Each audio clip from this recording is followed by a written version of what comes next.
Well, you're back for more Hunter x Hunter. We've seen what the Phantom Troop can really do when there's someone invading onto their lands, onto their old home. The Chimera Ants, while initially seeming quite tough and ravaging the NGL and the local inhabitants, now little more than a punching bag. Realise what the big wide world actually is. The food that they've been enjoying for so long, and the rares as they call them, actually fighting back.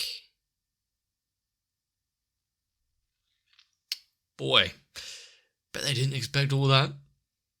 They've decided to take a step of their own and realise just how scary the world is.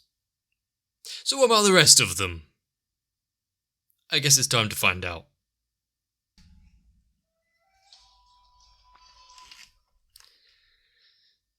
As we saw with the Chimera Ants actually spreading out, a few of them seem to be doing quite well, while others taking it a little too far. Maybe just sitting back and trying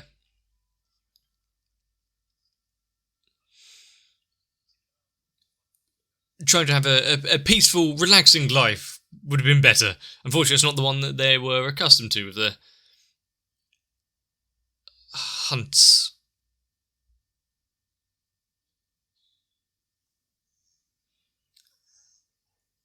Things didn't go well after the interview.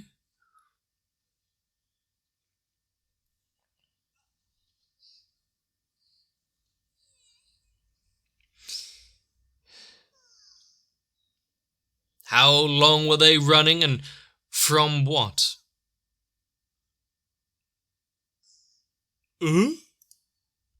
Oh. Back into the clutches of the king. The true king, not their self-styled one.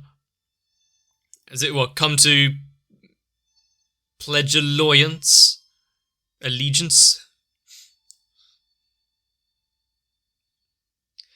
Across allegiance and loyalty into one word.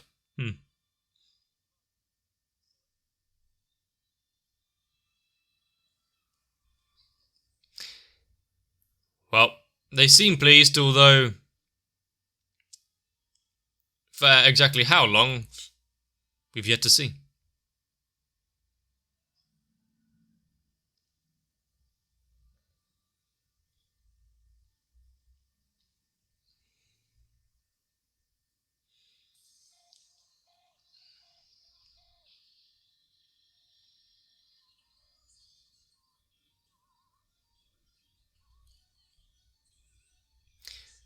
So, hopefully this isn't a plan of his to overthrow the king, because it's really not going to go well for them. Although, if it's a request for help, then I don't think they have any need to oblige either. I'm really trying to figure out what that smirk could be, or exactly what they can get out of this without immediate demise.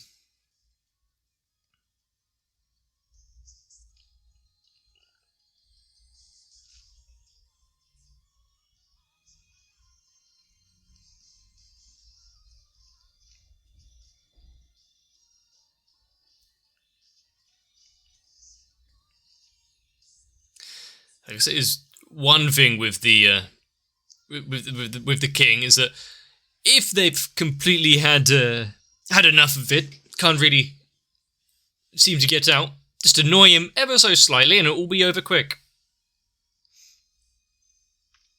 In fact, you don't even have to annoy him, just be in his general vicinity for too long.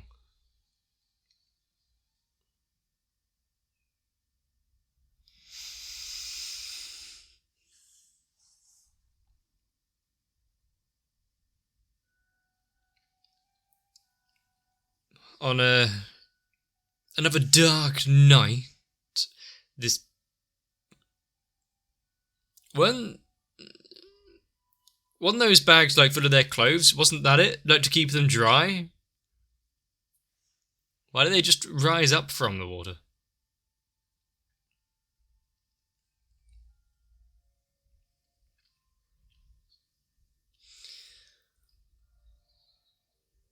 Their techniques and subterfuge and stealth are getting a little better,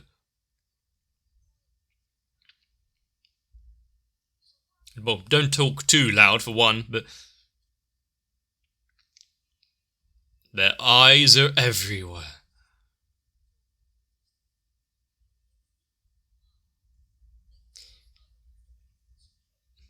So it's a big... So how many defectors were found, but there were just turning people in with no evidence just to get some money? That would happen far too often and has. Ah, okay.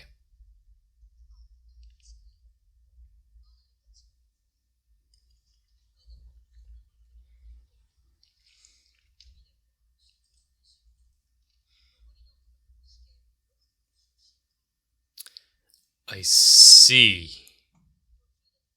They're all executed, yep. Without hesitation. You can tell the...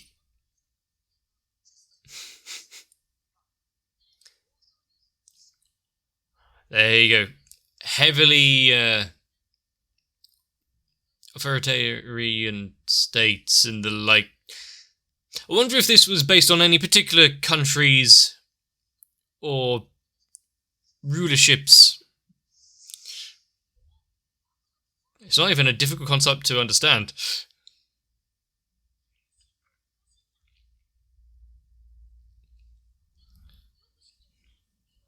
Those at the top do well, the ones at the bottom not so well, and they're kept oppressed.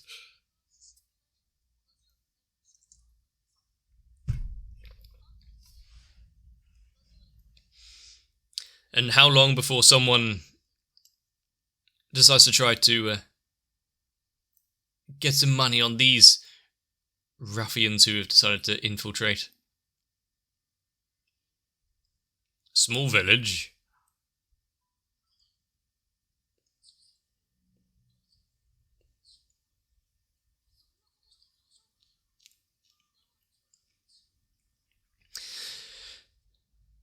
Exactly, I was about to say, they might stand out a bit, it depends on what the villagers look like. Also, is there a strict social class type thing? We saw that those are the, working class one are kept under the heel of those in charge, but is this just a trap or is this everyone sleeping?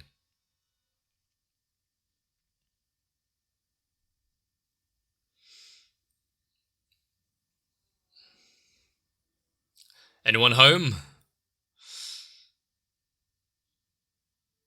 If it's safe for Gon to come down, then there's a bigger issue at hand. Is everywhere empty, barren, with a few scrapes and whatnot on the floor.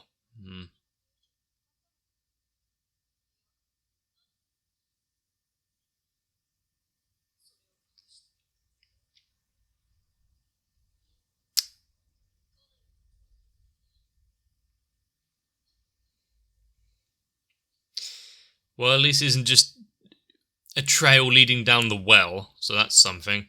But equally as bad if it will just have...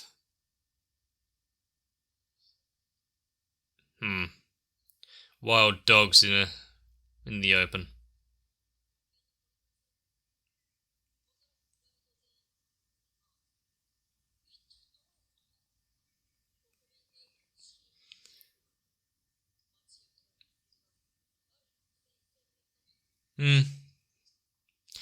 Any that don't quite...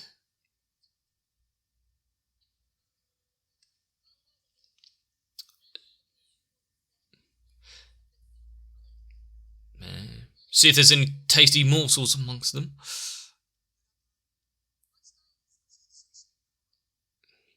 And the fact that we have the king and whatnot actually coming up with an idea to bring in all the populace, and also there's probably not many amongst them that would be able to do anything, but...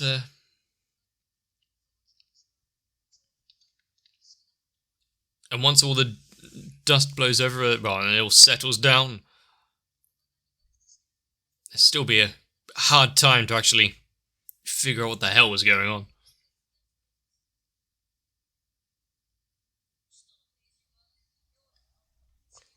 Paging. A little on the nose, isn't it?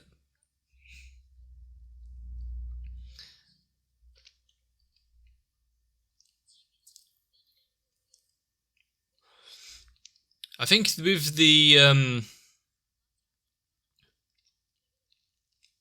plans in place to actually cause as much, well, not distress, but distraction between the groups, keep them all secure, calm before the initial cull.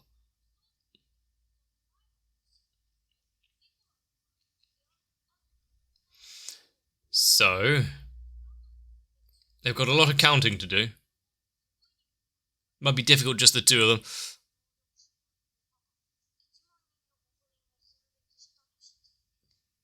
Come on, quick maths.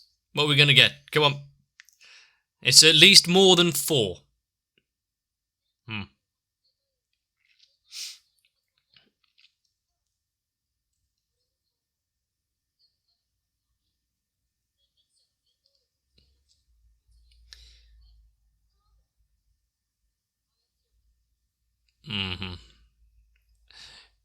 And a quick flashback to what they've experienced before. Seeing someone like Kite being brought down to that level. Oh, get him straight back on track and slightly pissed.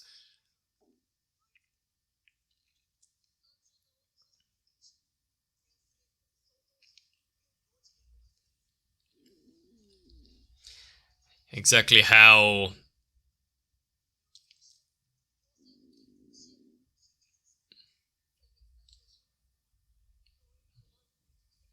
Huh.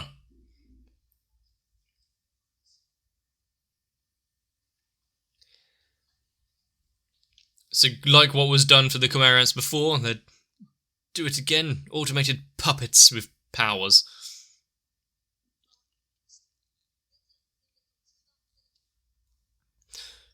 Cause a rebellion.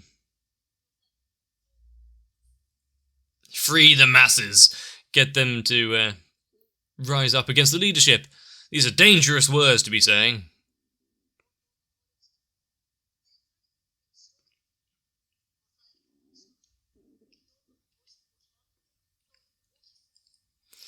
And then what happens when these strings are cut?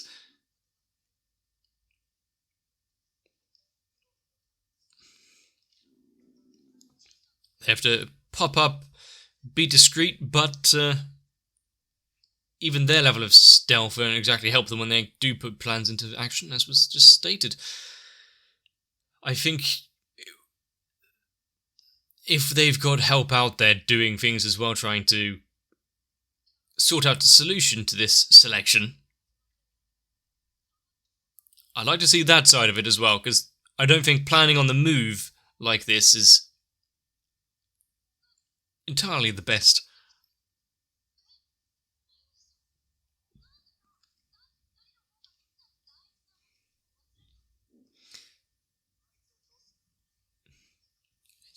This is just secondary. Don't lose your head before the main match. With Killua's abilities and history, maybe he's more suited to this kind of work. Don't seem too disappointed, though.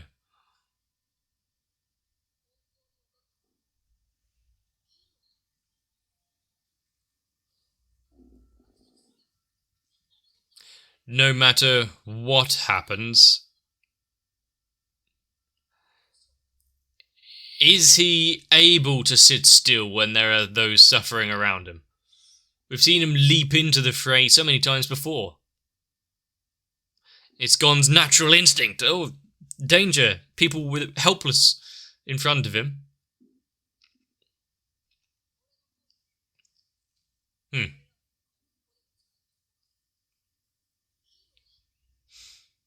Hopefully he's paid up on his phone bill.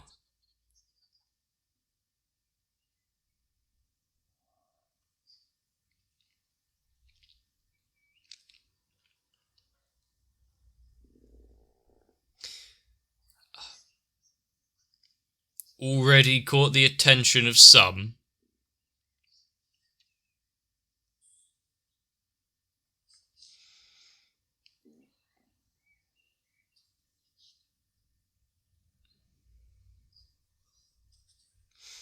I mean, you saw how strong they are. Are they even close to being able to take down the king? However, what about the one behind him?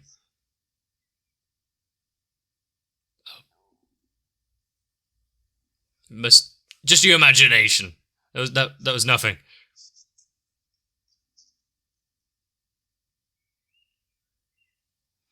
He'll be meeting him soon.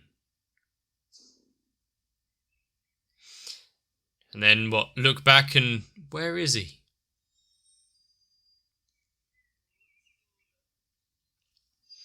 I had almost forgotten that there was that chameleon dude out there. Such a peaceful evening. Wine and music.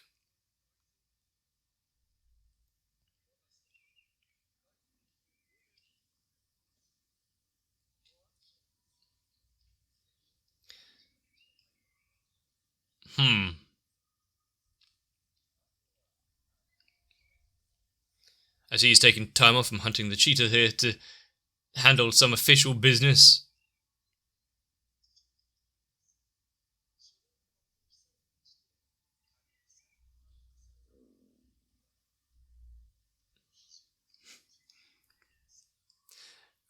What exactly is the basis of this contract?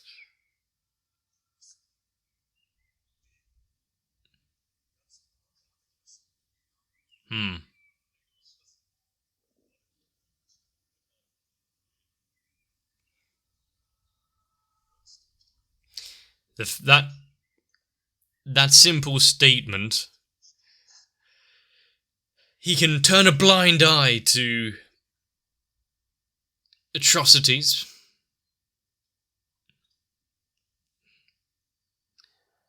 By doing and saying nothing is just as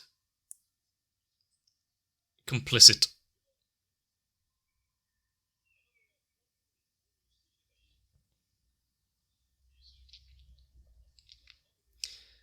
Oh, that sounds peaceful.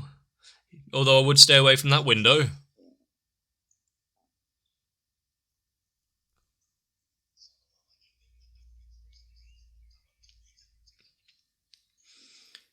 I mean, is there a way to save everyone here?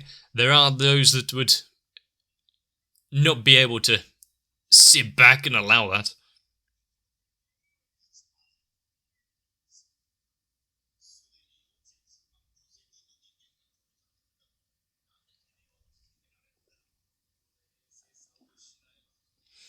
It's simple mathematics here, trying to save the maximum while also mitigating all disaster.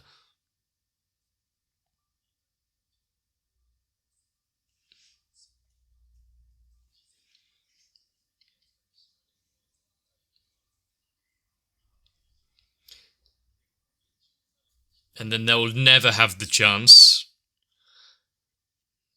So everyone is just... Essentially, I guess that is what's being presented to him.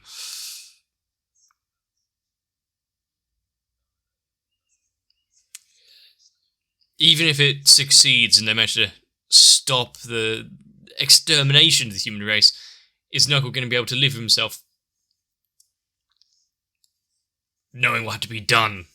Sometimes ignorance is better.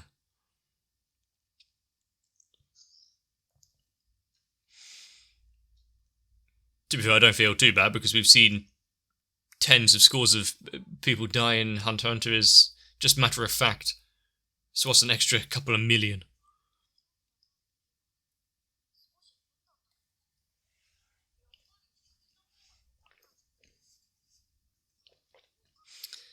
So now Gon is just going to keep himself busy, eat a ate a few snacks and fruit.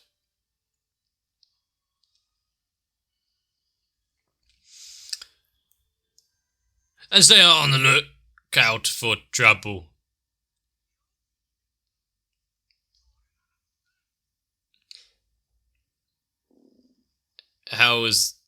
I wonder what kind of creature he's combined with.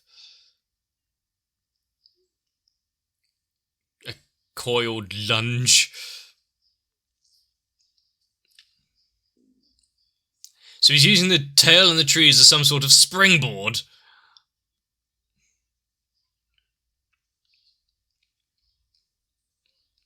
Impossible?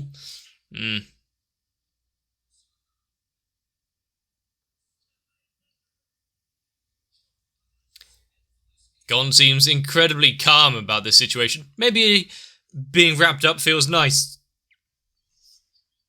He's got things to do, more important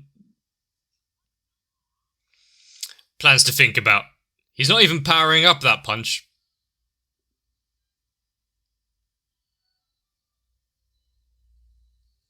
Tie him up for good measure. Snake. Oh, yeah, that would be a snake, yeah.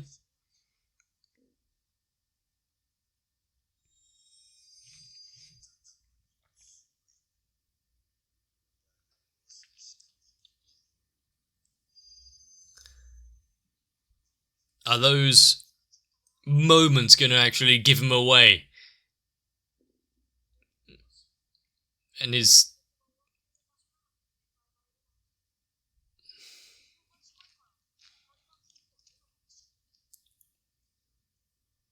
there are eyes upon him. So now, how many are going to go after Gon, and who's already been taken out of the fray by Killua?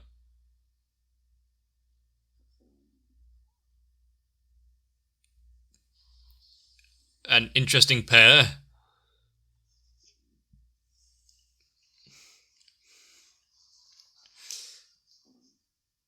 And I wonder if the bat senses through echolocation. Wait, he's actually... for a moment there, yeah, unconcealing himself. Well, he'll just have to... what was that his name? He'll just have to lash out. I don't think he needs to protect the surrounding environment, so... a few felled trees, open up the light from the moon, let that shine down a bit.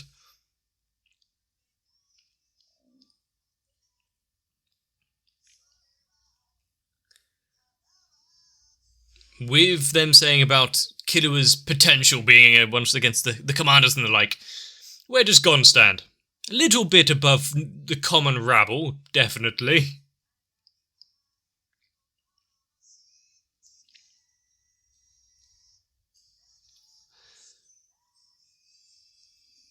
I do like the difference though, because Killua would just annihilate anything in his path if this even blinks at him wrong.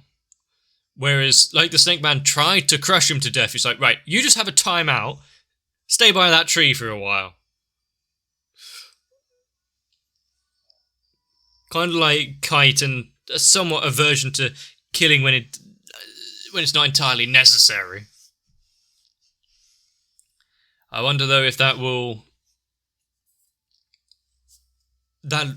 outlook will continue, especially towards some of the royal guards. With the ramping up of everything that's going on in Hunter x Hunter, with the selection, with the 5 million or billion kind of normal civilians being rounded up off to the slaughter already, trying to stop the mass genocide, as it were.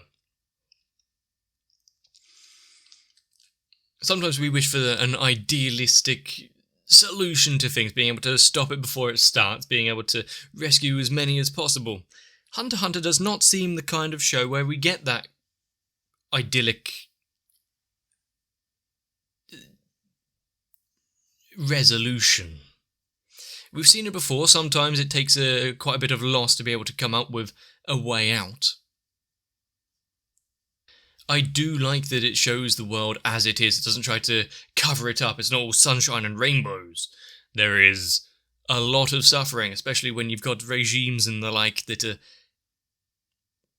suppressing information, keeping its citizens slow, ignorant, docile,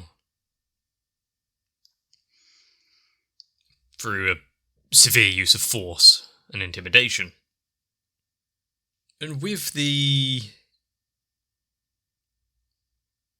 chameleon dude kind of observing Gon, what is his thoughts on all of this? Is it setting up to think like, oh, we're getting...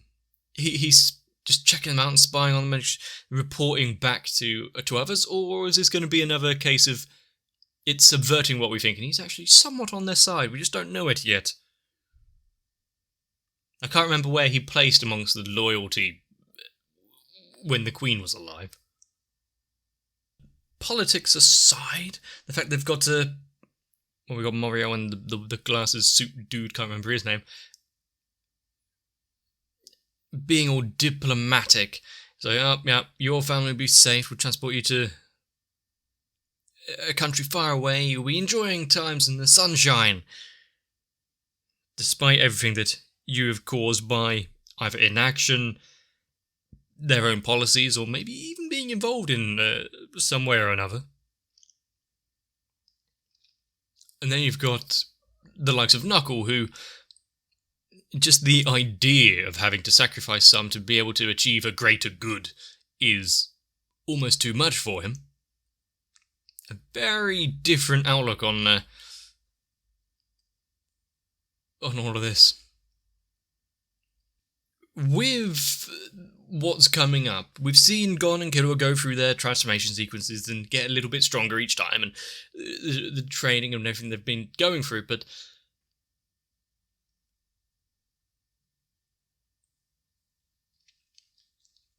if they can somehow overcome the Chimera ants, I do not for a second think that Gon is going to be anywhere near the king, but if they can go after Neferpitou, to have some sort of retaliation for what she's been done to Kite, that's going to be a massive step up, since Kite, in a one-on-one battle, even though he'd lost an arm first before it really began, failed to even, what it seems, injure her. What are our duo going to be able to do? Maybe guts and determination are actually going to pull them through. Who knows? All I really think is that I'm willing and eager to see more, and there is one episode more for this week. A few more Chimera ants that need to be taken down. I wonder if the next episode will be as overset by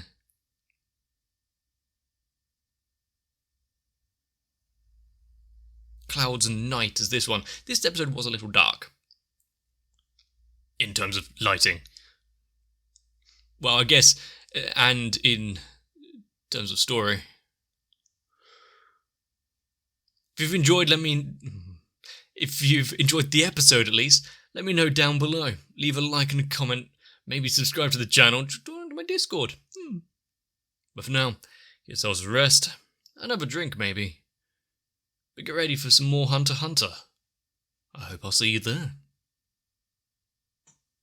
If you want to help fund my totally above-board rise to power, consider joining onto my Patreon. We can overtake the chairmans of the old and replace them with, well, something much, much worse. A moron who watches anime on the internet. So, I need to thank Noku, Raywin, Sal, Shiwan, Mats, Akane, Guado, Danny Sui, Croyville, Kai, Diego, Zenhausen, Ranka, the Kebab Seller, Tori Jane, Light Wizard 91, Maxwell, and everyone else. Because without you, I would really not have gotten where I am now.